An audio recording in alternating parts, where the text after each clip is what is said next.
everyone who is, I know, on their way. I see young millionaire. Yes, you are either a young millionaire already or a young millionaire in the making, but either way to name it and claim it. Jelly Aesthetics, nice to see you. Fusion, Glock shooter, I love it. Stand up, use the tools, defend yourself. Ross, Ketley, Buddha Bag, Ross, I said Ross. Man, so many people. What's up, Fusion Mazer? Thanks for being here, my friend. I'm going to be honest. Today is a day to celebrate consistency and discipline and doing the hard work because I am exhausted. This energetic, amped up person that you see here is an effort, man. I'm tired. I got up early. I'm in Vegas right now. I got up early this morning with my wife, Jacqueline, and we went to the gym.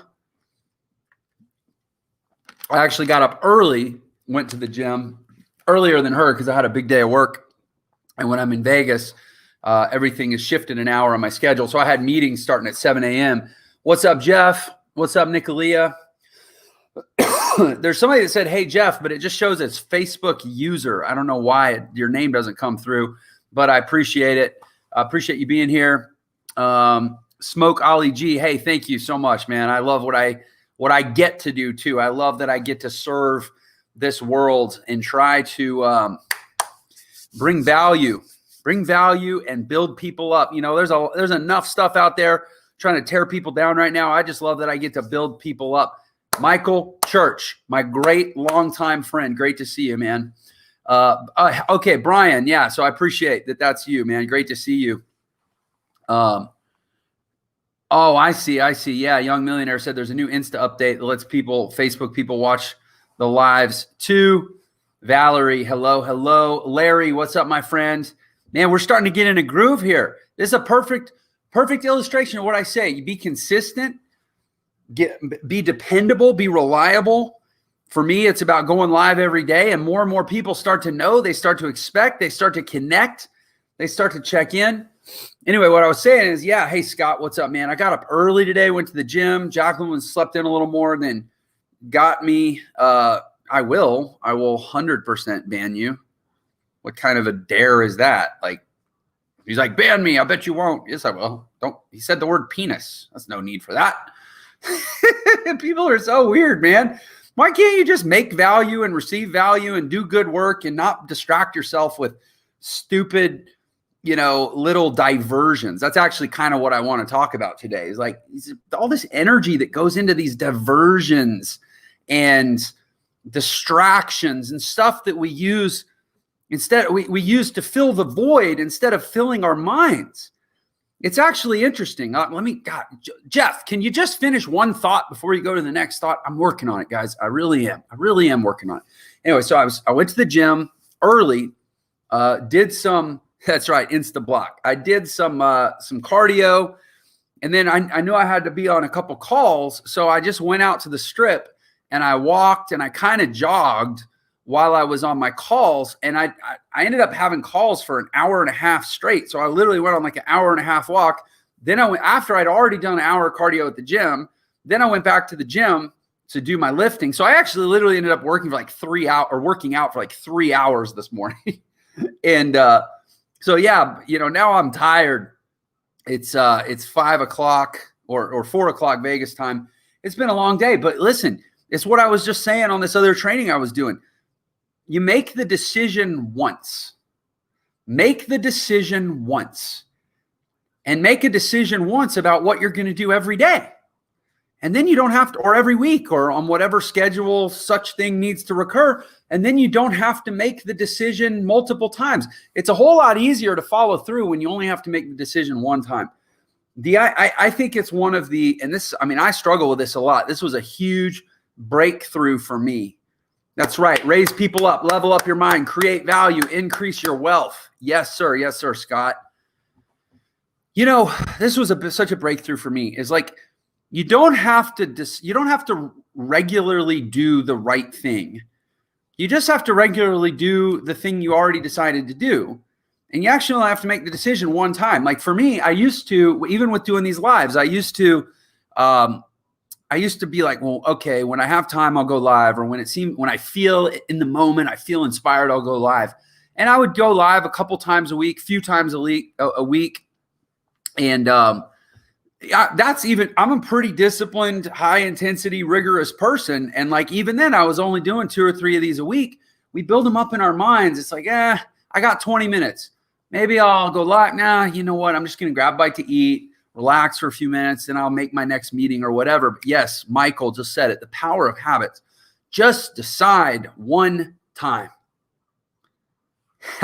I love it, man. Congrats. Quit smoking weed and nicotine.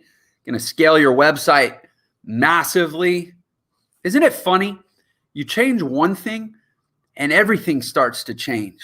Excellence ought to be a habit. I could not agree more. You change one thing and everything starts to change, because how you do one thing is actually how you do everything. What's up in Canada? Great to see you, man. Appreciate you being here again. And I'm just on the journey. I'm just trying to be better every day. Here's what I can say.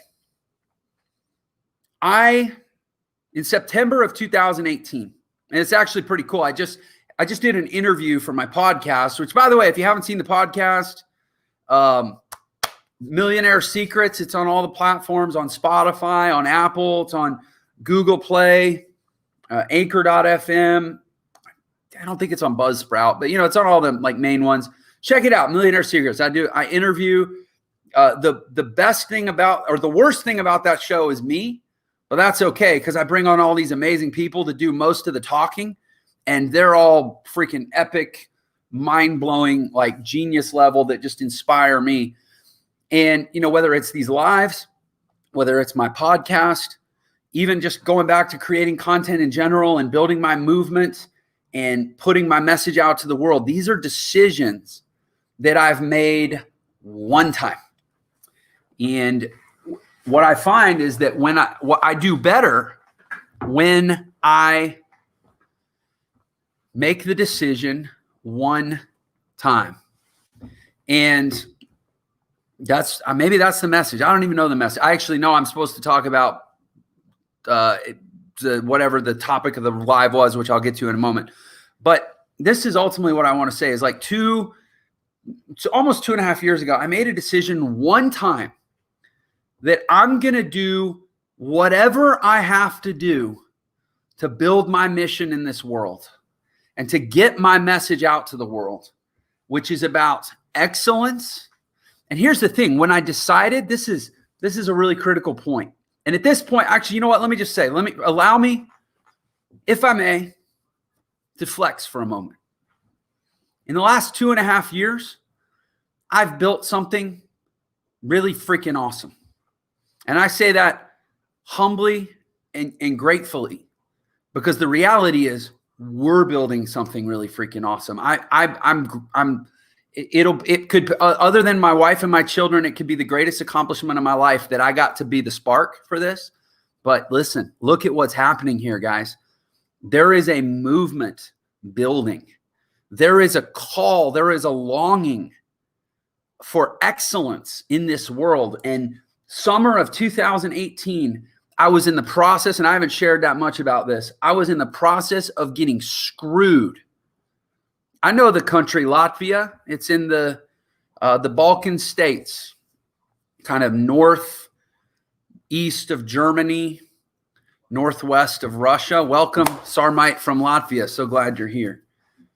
I was a geography nerd growing up. I love geography. I love knowing where people are. I think it's like knowing people's countries, knowing people's names. These are signs of respect. But anyway, I was in the process in summer of 2018 of getting screwed by some people that were not behaving, not composing themselves with excellence. I had sold my agency to a software company, and they only paid me about half the money. And then they just stopped. And I know it's because they were struggling and having revenue problems, and they ultimately were in the process of going out of business. But the reason they were going out of business because they were not conducting their business with excellence. I went into their office. One of the things, part of the deal with selling the agency was that they would bring me in to actually consult with them on their sales process, because that was the reason they were buying my business, is because I was so good at acquiring customers. I sold them like thousands of customers that this is the easiest customers they ever got. They just had to take their investors' money and send it to me and absorb all my customers. But they were like, how'd you get all these customers, man? Our services are way better than yours, and yet you're way better at selling than we are. How'd you do it? And I was like, well, you can have all my customers because I'm kind of burned out on my agency. Plus, I'll come tell you how to do it. I went into their organization, consulted on their sales process. I said, you're never going to be able to scale your company when you're paying $3,000 to $5,000 per customer acquisition because your marketing is a disaster and your sales team is soft and weak. And the reason is because you have your sales team sitting in the middle of the office. And sales is, when you're going to have a phone sales business, you got to isolate your phone sales and create like a really intense, culture of sales, a competitive, intense, performance-driven culture of sales. You can't have a sales pod right next to your creative team, right next to your support team, right next to your tech team in the middle of the happy-go-lucky office where people are taking breaks and shooting basketball. They were trying to be one of these cool Silicon Valley type tech offices. Their sales team sitting right in the middle of the office, and their sales team was weak because sales is tough, man. Your sales team needs to be the highest paid people in your company, the most intense people in your company, the most competitive people in your company, the most respected people in your company, and they need to be isolated. They need to create their own world. And these guys, they just didn't get it. And I said, I don't care if you got to lease the office next door, you got to move your sales team over to this other office. You got to create a new culture. You got to start tracking very specific metrics if you want to hit these goals. And you got to get your what they call CAC, customer acquisition cost. You got to get it down from like 4,000 to like 1,500 because you're acquiring customers on a $300 a month subscription. And what's your multiple, your valuation multiple, even though you're using investors' money and you're just burning up investor money, you still got to be accruing value inside of your multiple, or else eventually the investors are going to pull the plug and just write you off as a loss. And I promise you, at a $4,000 customer acquisition cost, this is coming. This is coming down the pipe. So you got to get that down to about $1,500 because $300 a month software subscription, your average customer retention is going to be 24 to 30 months is what they were projecting around. So and then you discount that a little bit. Essentially, their investors were valuing their customer acquisition about $7,000 to $8,000 per customer. They were spending $4,000 to $5,000 to acquire the customers. Yeah, Jordan Belfort, it's nice when sales is coupled with great ethics, but the reality is great sales is great sales. Ideally, again, it's coupled with great ethics. But Jordan Belfort was great at sales, man. Straight line selling. These guys sucked, dude. They were weak. And I told him, I said, you got to cut this in half at least, or you don't have a prayer. They didn't listen to me. They didn't want to hear it. They didn't want to make structural changes. And sure enough, 6 months later, they had to quit paying me because they didn't have the money. And I ended up screwing me out of close to $1 million. I was so pissed off about the lack of excellence in that situation. And it was a lot of personal stuff too, a little bit of deception, duplicity. I was like, that's it, man. I can't take it. And then I was looking around my environment. I'm like, these people are, and it's not better than, it's just further along than in the journey towards obsession with excellence. I was further along than the people that I'd been in business with. And I was further along than a lot of the people I was surrounded by. And something just snapped. You can go back and watch the video. It's called Let's Get Extreme. It's got like 200,000 videos on Facebook. It's one of the very earliest videos posted on my Facebook page. Something just snapped. And I just knew that I had to commit myself to a message of excellence and that I could not control the past and I could not control people that were not receptive to the message. I had tried sticking the square peg of my message of excellence into the round hole of their softness, their desire to just have it easy and coast on investor money. And I was, oh God, I think about it now. Like, I'll be honest, man. If that guy was here, there's a guy, I'd like to think that I would have a casual conversation with him and invite him into a message of excellence. But the reality is I might just want to punch him in the face. I don't know. But I was so fed up with it. I was like, I can't change the past and I can't change these people. But I believe that there is a market for this. I believe there is a desire for this message of excellence. And I said, whatever I'm going to do the rest of my life, what's the one thing I could commit to that would raise all boats around me, that would raise the tide, that would raise the quality of my parenting and raise the quality of my husbandry and raise the quality of my impact in the world and raise the quality of any business that I ever touch again for the rest of my life, raise the quality of my health, raise the quality of my communication, raise the quality of the world. What's the one thing I could do? And it just, I don't know, it just kind of evolved. Commit to excellence and talk about it a lot. And the thing is, I only had to make the decision one time. And granted, it took a lot to get me to the breaking point of making that decision. But honestly, I'll tell you this, that allowing yourself to get to the edge and realize that you're either going to go off the edge or you're going to come back a different person.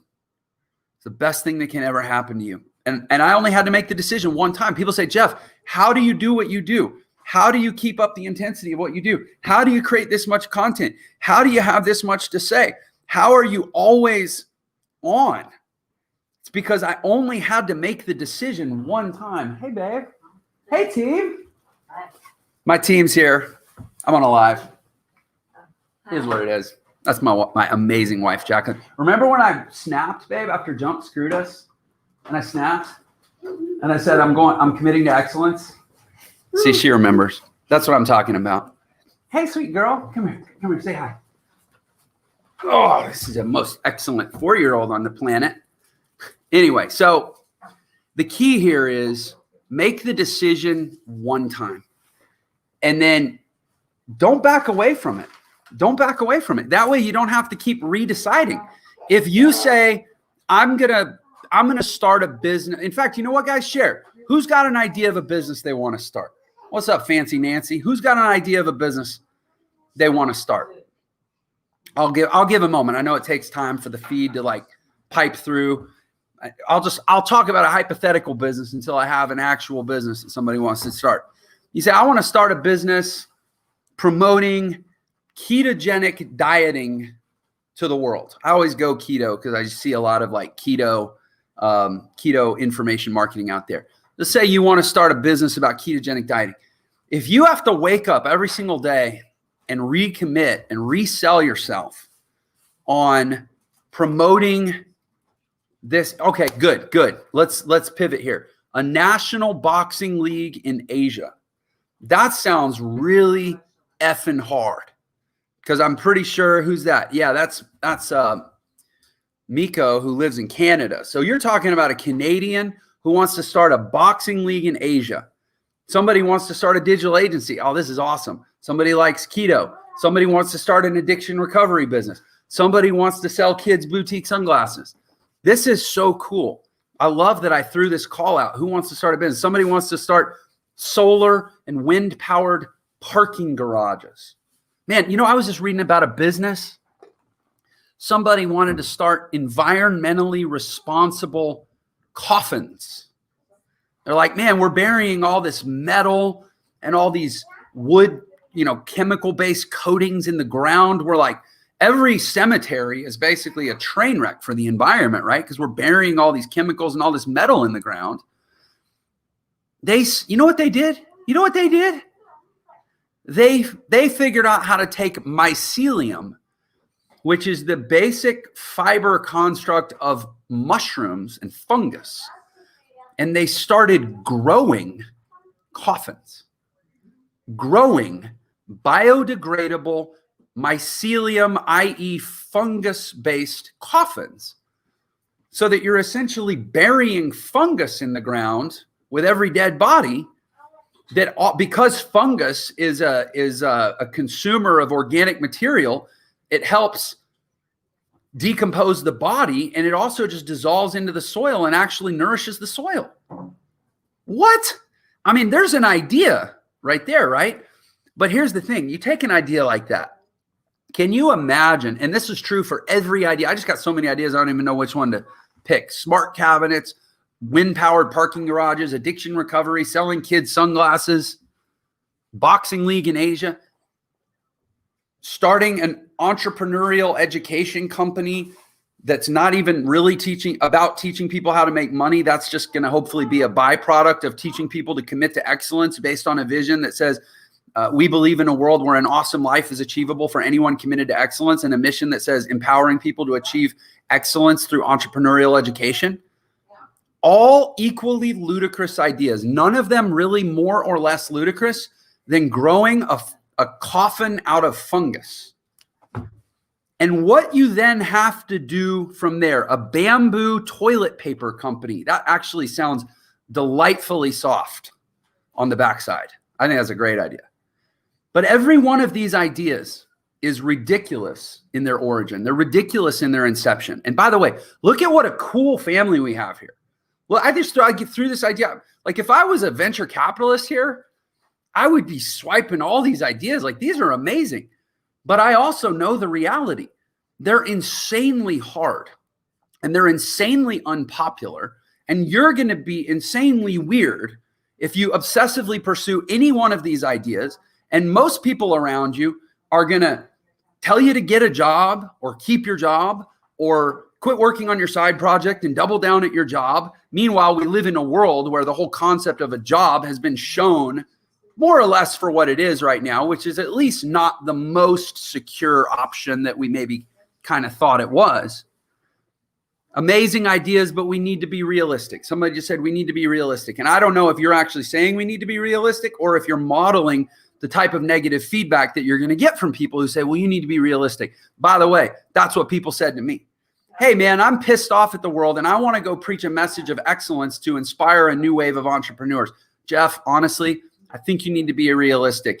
You probably need to worry about recovering this money. You probably need to file a lawsuit. You need to go after this company that screwed you. You need to focus on maybe rehashing your agency. You need to focus on the proven things. Don't be crazy. What, you think you're just going to make content and start running your mouth on the internet? Woohoo! He said everything's achievable. That is what you're saying. You know, it's fine, man. Listen, you do need to be realistic. I said this yesterday. People think entrepreneurship is a risk. But a risk, is it a risk to bet on yourself? When I was making hundreds and hundreds of videos, because I knew that there was going to be a market for the excellence message, and that the world was already in a place, whether people got it or not, where entrepreneurship was actually the higher probability option for getting control and a positive outcome in your life. Was that crazy? Was it a risk for me to bet on myself? Maybe, but it's only a bad bet if you're a bad bet. Have you done the work on yourself to be a good bet? The reality is, for all of my faults and all of my mistakes and all of my shortcomings, I knew that I was a good bet. It was a risk worth taking. So when people said you need to be realistic, that's because they're looking at my idea and my life through the lens of their own self-doubt and their own inadequacy and their own lack of having done the work. If they were as good a bet as I am, they would have seen the genius in the idea. And they would have said, yes, go be realistic, do the smart thing, bet on yourself because you've done the work and you're a good bet. But I don't see the world because people don't see the world how it is. People see the world how they are. How do you see the world? It's a reflection of how you are, not how it is. Confirmation bias. We all have it. We can't escape it. You got to do the work to make yourself into a bet worth gambling on, because then it's not a gamble, right? Anyways, all these amazing ideas. I realize now that I'm speaking to a group of entrepreneurs, either entrepreneurs actualized or entrepreneurs in the making. So I will say that based on those amazing ideas, like I could sit here for days and not come up with all those amazing ideas. Based on that, I will tell you from my own experience, if you want to go pursue those ideas, you are going to be like, it's like if there's a riot and you need to get from here to there, and to get from here to there, you have to plow through a riot, and there's fists flying and there's voices shouting, and you might get smacked. You're not even the enemy. Everybody's just expressing their own frustration and animosity with the world, but you could be a casualty. You could get hit. Come here, sweet girl. You could get hit. You could get taken out. You could get clocked. You could get shouted at, and you could even be tempted to take it all personally and think that they're all trying to attack you. They're not. They're just out there doing their thing, voicing their own frustration with and their own dissatisfaction with their own lot in life. But you could be tempted to feel like there's no way for me to get from there because I got to wade through this riot of malcontented people. That's literally what it's like to say, I got an idea and the execution of my idea is on the other side. And to get there, I got to wade through this crowd of people that are all super hostile. But their hostility has nothing to do with me and everything to do with them and their own bad decisions and their own negative lot in life that they're now trying to take out on the world around them. That's how you get these great ideas to the actual place of life-changing, world-impacting business. And it is the hardest shit you could possibly imagine doing. I don't actually know that there's the closest thing I could think of would be like to become like an MMA fighter. You know, I interviewed a guy yesterday and he made a really good point. It's a guy named Dan Henry. A lot of you may know who he is. He's a really successful marketer. He's closing on his yacht next week. I mean, he's a super successful guy, right? And it turned out he's a former guitar player. I didn't even know. We both used to be musicians. And then I was interviewing a guy today, former pop singer. He toured the world as a Disney recording artist. And the more I dig in, I find there's a lot of these guys that are musicians, myself included, people that emerge as successful entrepreneurs. They're musicians. And it's like, why? Because Young Millionaire, yeah, you follow him on Instagram. I had him on the Millionaire Secrets show yesterday. That episode will be released pretty soon. I'm going on his show October 27th, next week.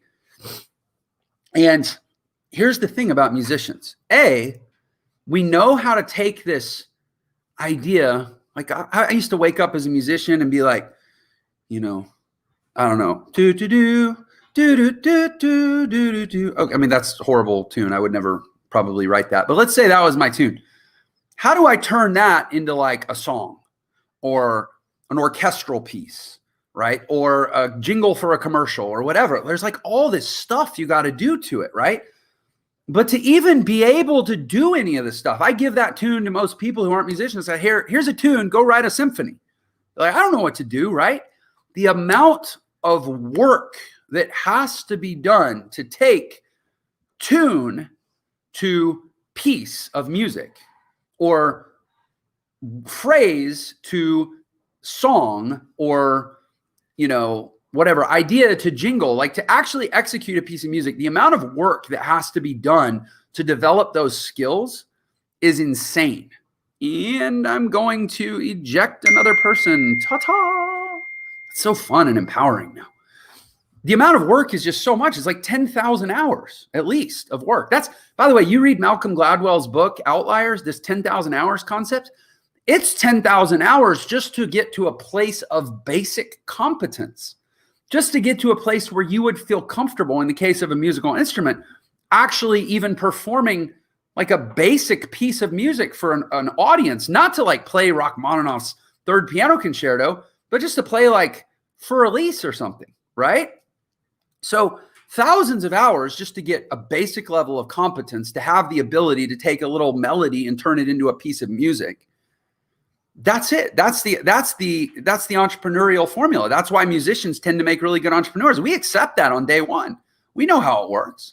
We don't think that just because we have an idea to grow a coffin out of fungus or launch a boxing league in Asia or, you know, do wind-powered garages or create smart cabinets or be an affiliate marketer or create a travel agency or whatever. We don't think that just because we had this idea that somehow it deserves to exist and we deserve to be the one to bring it to fruition and we deserve to be the one to reap all the rewards for having done so.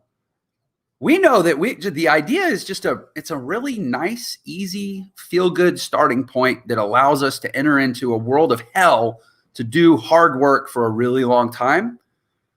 And that's only going to be sustained if you have a pretty ridiculous level of self-belief. I think that's my message. Actually, the message that I was supposed to talk about for content optimization purposes was actually about using data-driven, creating data-driven startups. And it was going to be about this company called Loop. It's a Dutch company that's growing these coffins out of fungus.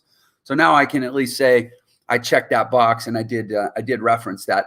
But, you know, the bigger thing to me, I mean, yeah, data-driven startups, that's a cool concept. But, you know, I'm really interested in how to take these ideas and use them to empower, you know, the individual creative to take an idea and convert it into an executed, life-changing, world-impacting business. And here's the thing. It's like, how do you simultaneously hold that it's so hard, but it's so doable? It's like, man, okay, we're getting some amazing comments here. I'm Jeff. I'm so glad like you like Rachmaninoff. That's just like one more awesome thing. I like you even 1% more. Somebody says cello concerto #1 in G major. Is that Bach's cello concerto? Somebody bought the program. They're working on it. They said it's awesome. I should probably do more self-promotion on these lives. Yeah, I think I'm going to do that. What I'm supposed to say, my partner was like, dude, remember to give the link. I just get so excited. The link is the millionaireshortcut.com. Go to millionaireshortcut.com. You can get my free book on the fastest way to become a millionaire and learn the skills. I'll tell you right now, the fastest way to become a millionaire or a billionaire or whatever you want to do is about skills. Like, I love my business. I love Entre. I love that I worked so hard to build this thing, and now it lives and breathes, and that's fun. But honestly, it doesn't really matter if you learn it from me or someone else. It does matter very much what you learn. It doesn't even really matter what you sell. People are like, join my company and sell my products to have results. Join my training program and buy my courses to get results. I don't care. It's the skills.